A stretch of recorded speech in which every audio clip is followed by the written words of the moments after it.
Здравейте, казвам се Деян Каменов. Преди години едно телевизионно шоу сбъдна една моя мечта и сега съм фронтмена на D2. Тогава разбрах колко е важно някой да повярва в мечтата. Тук съм и ще пея на сцената на Байландо, защото и аз повярвах в мечтата на някой друг. Казвам се Богдана, занимавам се с музика от малка. Уча поп и джаз пеене, 4-та година. Some people live for the fortune. Some people live just for the fame. Some people live for the power. Yeah, yeah, yeah. Some people live just to play the games. Some people think that the physical thing. В живота ми има едно момче, казва се Емил. Той е моята истинска половинка. Богдана винаги е била до мене. Израснали сме заедно. Всичките лета, всичките зими, които сме прекарвали заедно, са такива моменти, които не могат да се върнат. Той наистина е най-силният човек, който познавам. Преди 2 години бях, може би, на едно от най-хубавите си морета. Реших да мина през Варна, да видя братовчет ми, с който не бях се виждал години наред.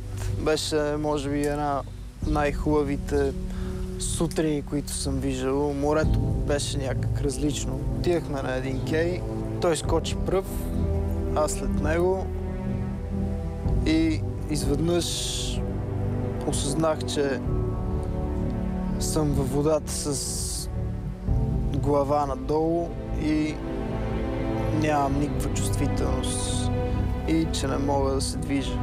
Последствията бяха пълно обездвижване и 4-те крайника.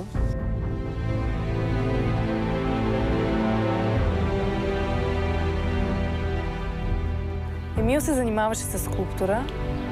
Беше студент в Виена последна година.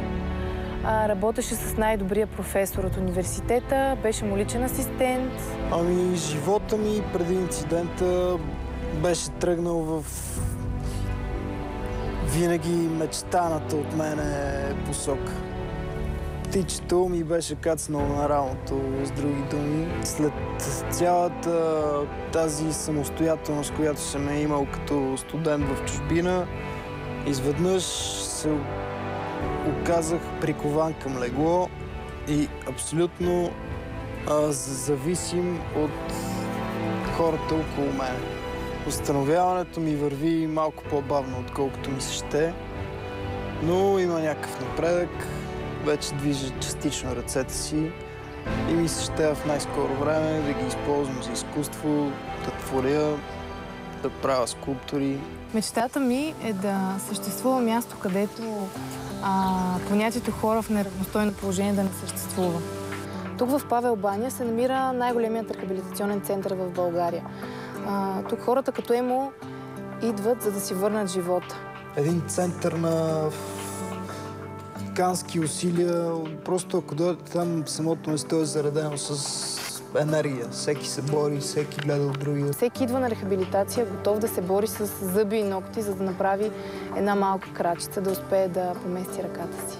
Без рехабилитация сме загинали. Парадоксът е, че това място не е пригодено за хора в колички, а най-често те се нуждаят от рехабилитация.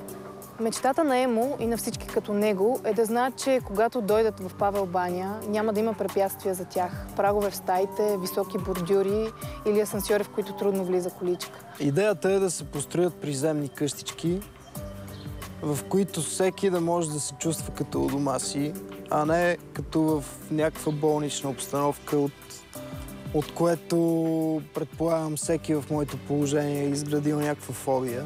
Тук в Павел баня наистина е едно магическо място. Ще ми се да го направим малко по-добро за всички нас и съм сигурен, че всички заедно ще успеем.